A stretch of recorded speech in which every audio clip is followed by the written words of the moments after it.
Hey guys, this is Manish and you are watching my channel pharma bullet. तो दोस्तों, आज के इस वीडियो में हम एम्स की तरफ से जो वैकेंसीज आई है फार्मासिस्ट की, उसके बारे में डिस्कस करने वाले हैं।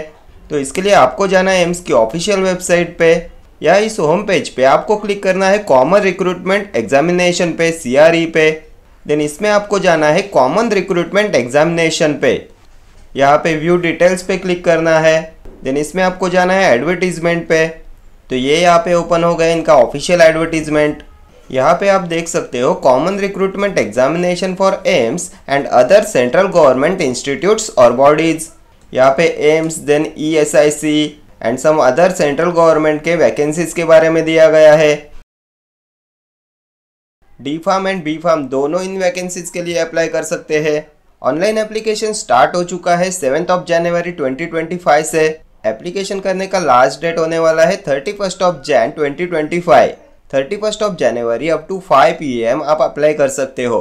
देन यहाँ पे कुछ इंपॉर्टेंट डेट्स दिए हुए हैं। Date of correction in application form 12 फरवरी से 14 फरवरी तक आप करेक्शन कर सकते हो आपके एप्लीकेशन फॉर्म में।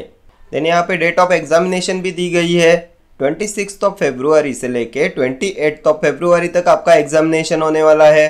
मीन्स आपको आज से अप्रोक्सीमेटली 1 to 1.5 मंथ मिलने वाला है आपकी एग्जामिनेशन के लिए, आपकी प्रिपरेशन के लिए। आगे देखते हैं क्या दिया है। तो यहाँ पे कंटेंट्स दिया गया है। Introduction page number 2, application process page number 4, age relaxation page number 6, certificate 7।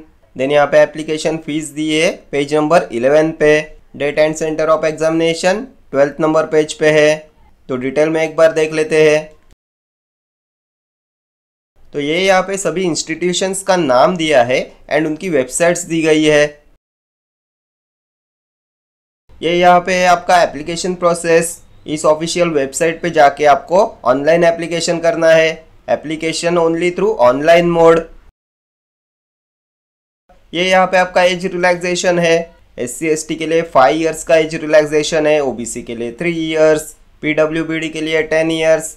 ये सभी कैटेगरी वाइज यहाँ पे एज रिलैक्सेशन दिया गया है। ठीक है।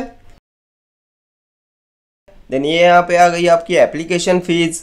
तो जनरल एंड OBC कैंडिडेट्स के लिए ये होने वाली है 3000 rupees. Then SC/ST and EWS के लिए होने वाली है 2400। एंड इसका मोड ऑफ पेमेंट होने वाला है debit card, credit card and net banking. Next देखते हैं date and centre of examination. तो 26 फरवरी से लेके 28 फरवरी तक आपका CBT होने वाला है। देन सभी major states and union territories में ये आपका एग्जाम कंडक्ट होने वाला है। आगे देख लेते हैं क्या दिया है। तो यहाँ पे एडमिट कार्ड के बारे में दिया है। Admit card will be issued 3 days before date of examination of respective post और ग्रुप। एग्जामिनेशन के 3 days बिफोर आपको आपका एडमिट कार्ड मिलने वाला है। कहाँ पे मिलेगा? तो इसी ऑफिशियल वेबसाइट पे मिलेगा। Candidates are required to download their admit card from this website. Then आगे इन्होंने दिया है सिलेबस ऑफ एग्जामिनेशन। क्या पैटर्न होने वाला है, क्या सिलेबस होने वाला है इस एग्जामिनेशन का। तो ये 90 मिनट्स का आपका CBT होने वाला है। इसमें 100 MCQs आपको पूछे जाएंगे and each questions will carry 4 marks. तो टोटल 400 मार्क्स का ये CBT होने वाला है। एंड इन 100 MCQs में से 25 MCQs आपके होने वाले हैं general knowledge, aptitude, knowledge of computer के। एंड 75 MCQs आपके होने वाले हैं टेक्निकल सिलेबस के, मीन्स फार्मेसी सिलेबस के होने वाले हैं 75 MCQs। And non technical MCQs आपको आने वाले हैं 25। Then question paper will be divided in 5 sections each of 18 minutes duration, where each section will contain 20 questions. ये जो 100 क्वेश्चंस आने वाले हैं ये 5 सेक्शंस में डिवाइड होने वाले हैं। एंड हर एक सेक्शन के लिए आपको मिलने वाले हैं 18 मिनट्स। एंड आपका ये हर सेक्शन एक्टिवेट रहने वाला है सिर्फ 18 मिनट्स के लिए। 18 मिनट्स के बाद में आपका दूसरा सेक्शन ओपन हो जाएगा। फिर आप पहले वाले सेक्शंस में एंटर नहीं कर पाओगे। एक्सेस टू विजिबल और एक्टिव पार्ट टू व्यू और answer will be disabled after lapse of set duration and next section will be automatically activated और visible and so on. Means आपको 18 मिनट्स में एक सेक्शन कंप्लीट करना ही है। 18 minutes में आपको ये 20 क्वेश्चंस एक सेक्शन आपको कंप्लीट ही करना है। You will be allowed only to attempt questions in the currently active section which will remain enabled for set time and it will never come back again for any action after move to next section. Next section में move करने के बाद में आप previous section पे enter नहीं कर पाओगे। आगे देखते हैं क्या दिया है। तो यहाँ पे मीडियम ऑफ एग्जामिनेशन दिया गया है। For all groups where qualification is 10th matriculation और 10+2 examination will be held in English as well as Hindi. Means आपका क्वेश्चन पेपर होने वाला है बायलिंगुअल, इंग्लिश एंड हिंदी दोनों लैंग्वेजेस में आपका क्वेश्चन पेपर होने वाला है। किन के लिए? तो for all groups where qualification is 10th matriculation और 10+2। Then for all groups or post where specific technical domain knowledge is in essential qualification or post carry educational qualification bachelor's or higher, the medium of examination will be English only. Then for all groups or post where there is a combined examination where post having mix of both qualification as mentioned above, medium of examination will be in English only. Means आपके pharmacist post के लिए medium of examination English ही होने वाला है। ठीक है। Then यहाँ पे दिया गया है आपका नेगेटिव मार्किंग कितना है। तो each question will carry equal marks for each. हर एक क्वेश्चन को 4 मार्क्स है and there will be a negative marking of 1/4 marks for each wrong answer. 1/4 का आपका नेगेटिव मार्किंग है। मीन्स राइट आंसर को +4, रॉन्ग आंसर को -1। देन यहाँ पे क्वालिफाइंग मार्क्स दिए गए हैं। 40% चाहिए UR एंड EWS को, अनरिजर्व एंड EWS को। 35 मार्क्स है ओबीसी के लिए एंड 30 मार्क्स है SC एंड ST कैटेगरी के लिए। देन PWBD के लिए क्वालिफाइंग मार्क्स होने वाले हैं 30%। आगे देख लेते हैं क्या दिया है। तो यहाँ पे दिया गया है आपका सिलेबस एंड लैंग्वेज। तो फार्मासिस्ट पोस्ट पे चलते हैं। तो ये यहाँ पे फार्मेसी का पोस्ट है, स्टोर कीपर ड्रग्स। इसके लिए भी आप अप्लाई कर सकते हो। D pharm and B pharm दोनों इसके लिए एलिजिबल है एंड इसका एग्जाम होने वाला है इंग्लिश में। देन आगे की फार्मासिस्ट की पोस्ट देखते हैं। तो ये यहाँ पे है फार्मेसी। यहाँ पे वैकेंसीज होने वाली है pharma chemist, chemical examiner, pharmacist, pharmacist grade 2, then dispensing attendants and pharmacist की। ये भी आपका एग्जाम होने वाला है इंग्लिश में एंड इसके लिए भी D pharm and B pharm दोनों एलिजिबल है। बस आपका रजिस्ट्रेशन कंप्लीट होना चाहिए, आप रजिस्टर फार्मासिस्ट होने चाहिए। ठीक है। आगे देखते हैं क्या दिया है। तो preparation of merit list and allocation of seats. तो merit list of qualified candidate shall be prepared based on performance in CBT as per qualifying criteria. CBT के मार्क्स पे आपका मेरिट लिस्ट प्रिपेयर करने वाले हैं। ठीक है। तो ये यहाँ पे एनेक्चर 2 में दिया गया है आपको detail of essential qualification and other eligibility criteria. तो डायरेक्टली हम चलते हैं फार्मासिस्ट के पोस्ट पे। तो ये यहाँ पे पेज नंबर 43 पे है स्टोर कीपर की वैकेंसी। इसके लिए D pharm and B pharm दोनों एलिजिबल है। Degree in pharmacy from recognised university और institution, then diploma in pharmacy from recognised institution और बोर्ड्स। ये स्टोर कीपर ड्रग्स का वैकेंसी है एम्स न्यू दिल्ली में। एज लिमिट यहाँ पे दिया गया है। देन ये स्टोर कीपर का वैकेंसी होने वाला है central armed police forces institute of medical sciences में। इसके लिए भी B pharm and D pharm दोनों एलिजिबल है। बस ये जो एम्स न्यू दिल्ली में जो स्टोर कीपर का वैकेंसी निकला है उसके लिए जो डिप्लोमा वाले हैं उनको 3 इयर्स का एक्सपीरियंस भी होना चाहिए in a drug store of a hospital और a well established pharmaceutical concern. ठीक है। देन नेक्स्ट वैकेंसीज की डिटेल्स देखते हैं। इसके लिए आपको जाना है पेज नंबर 141 पे। ये यहाँ पे फार्मासिस्ट का vacancies, pharma chemist, chemical examiner, pharmacist और फार्मासिस्ट ग्रेड 2, डिस्पेंसिंग अटेंडेंट्स और फार्मासिस्ट एलोपैथिक। इन सभी पोस्ट के लिए आप एलिजिबल हो, अप्लाई कर सकते हो। देखो यहाँ पे दिया गया है dispensing attendants AIIMS Patna. Age limit दिया है 21 to 27 ईयर्स। एज रिलैक्सेशन के बारे में इन्होंने ऊपर दिया है।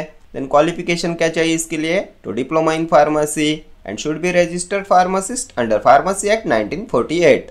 देन फार्मा केमिस्ट और केमिकल एग्जामिनर एम्स रायपुर की वैकेंसीज है। इसके लिए चाहिए diploma in pharmacy and should be a registered pharmacist. Then desirable में दिया है एक्सपीरियंस इन मैन्युफैक्चर और testing of transfusion fluids in a reputed hospital और इंडस्ट्री। ये डिजायरेबल्स में दिया है। मीन्स आपके पास अगर नहीं हो तो भी चलेगा, अगर आपके पास ये है तो आपको बेनिफिट मिलेगा। ठीक है। देन आगे दिया है फार्मासिस्ट एम्स अवंतीपोरा। यहाँ पे भी एजुकेशन क्वालिफिकेशन है diploma in pharmacy and should be a registered pharmacist. Desirable में दिया है experience in the manufacture, storage और testing of transfusion fluids in a reputed hospital और इंडस्ट्री। देन आता है फार्मासिस्ट एम्स बिलासपुर। तो इन सभी पोस्ट का एजुकेशन क्वालिफिकेशन सेम ही है। डिप्लोमा एंड डिग्री दोनों इसके लिए एलिजिबल है। बट जहाँ पे भी आपको अप्लाई करना है आप एक बार डिटेल्स देख लो, ठीक है। देन ये यहाँ पे वैकेंसी दी है central armed police forces institute of medical sciences की। इसके लिए भी डिप्लोमा डिग्री दोनों एलिजिबल है। देन आगे दिया है Vardhman Mahavir medical college and Safdarjung hospital. Then आगे आता है फार्मासिस्ट एलोपैथिक, ये वैकेंसी है ESIC में आंध्र प्रदेश में, employ state insurance corporation Andhra Pradesh. Qualification क्या चाहिए, तो डिग्री इन फार्मेसी और senior secondary with diploma in pharmacy from a recognised institution and registered as pharmacist. Then next vacancy है फार्मासिस्ट एलोपैथिक, ये भी है ESIC की आसाम की। इसके लिए भी सेम एजुकेशन क्वालिफिकेशन रिक्वायरमेंट है। Then pharmacist ESIC Bihar, pharmacist ESIC Chandigarh, then pharmacist ESIC Chhattisgarh. Then आगे है pharmacist ESIC Delhi, then pharmacist ESIC Jammu and Kashmir. Then आगे दिया है pharmacist ESIC Jharkhand, then Karnataka, Maharashtra, then Rajasthan, Tamil Nadu, West Bengal, AIIMS Jodhpur, AIIMS Bhopal, then आता है एम्स पटना। तो ये ऐसी सभी स्टेट्स की फार्मासिस्ट की वैकेंसीज की एडवर्टीजमेंट है एंड बहुत ही गोल्डन अपॉर्चुनिटी है आप सभी फार्मासिस्ट के लिए। इसमें पे स्केल भी आपको बहुत ही अच्छा मिलने वाला है। तो जो भी एलिजिबल है उन सबको अप्लाई करना चाहिए इन वैकेंसीज के लिए, ठीक है। एप्लीकेशन फॉर्म स्टार्ट हो चुके हैं एंड इनकी एग्जामिनेशन डेट होने वाली है 26 फरवरी से लेके 28 फरवरी। सो आज से आपको अप्रोक्सीमेटली 1 to 1.5 मंथ्स का टाइम मिलने वाला है इस एग्ज़ाम की प्रिपरेशन करने के लिए। एंड अगर आप इस एग्ज़ाम की प्रिपरेशन करने वाले हो तो फार्मा बुलेट ऐप पे अभी मॉक टेस्ट अवेलेबल है, देन PDF बुक भी अवेलेबल है। मैंने सभी सिलेबस उसमें कवर किया है। प्रीवियस ईयर्स जो भी एम्स की देन ESIC की एग्जाम्स हुई है उनमें बहुत सारे कैंडिडेट्स का सिलेक्शन हुआ है इस स्टडी मटेरियल से। सो ये स्टडी मटेरियल मोस्ट इंपॉर्टेंट होने वाला है आपकी एग्जामिनेशन पॉइंट ऑफ व्यू से। एप्लीकेशन का लिंक मैंने डिस्क्रिप्शन बॉक्स में दिया है, वहाँ से आप उसे डाउनलोड कर सकते हो। देन जो PDF बुक है उसका वीडियो भी मैंने चैनल पे अपलोड किया है। इसमें क्या क्या कंटेंट है ये सभी मैंने इस वीडियो में डिटेल में बताया है, ठीक है। इस PDF बुक के वीडियो का भी लिंक मैंने डिस्क्रिप्शन बॉक्स में दे दिया है, तो वहाँ से आप उसे देख सकते हो, ठीक है। एंड जो मॉक टेस्ट का कोर्स है उसमें अभी तक 87 मॉक टेस्ट ऐड किए हैं। हर एक मॉक टेस्ट में 70 क्वेश्चंस है, मीन 6000 के ऊपर उसमें MCQs है। एंड आगे भी एग्जाम तक इसमें टेस्ट ऐड करने का हम ट्राई करेंगे। सो अभी से आप ज्वाइन करते हो तो एग्जाम तक आपका सारा सिलेबस कवर होने वाला है, ठीक है। एंड हाँ, इसमें कोई ऑनलाइन लेक्चर्स नहीं है। इस ऐप में कोई भी ऑनलाइन लेक्चर का पेड कोर्स नहीं है। मेरे सभी वीडियोस यूट्यूब पे फ्री में अवेलेबल है, ठीक है। सो आप में से जो भी इस PDF बुक को मॉक टेस्ट कोर्स को परचेस करना चाहता है वो डिस्क्रिप्शन में दिए गए लिंक पे क्लिक करके फार्मा बुलेट ऐप डाउनलोड करके उसमें से परचेस कर सकता है। तो ये वैकेंसीज बहुत ही अच्छी अपॉर्चुनिटी होने वाली है आप सबके लिए। एंड इन वैकेंसीज की ऑफिशियल वेबसाइट भी मैंने डिस्क्रिप्शन बॉक्स में दे दी है, ठीक है। Thank you so much for watching.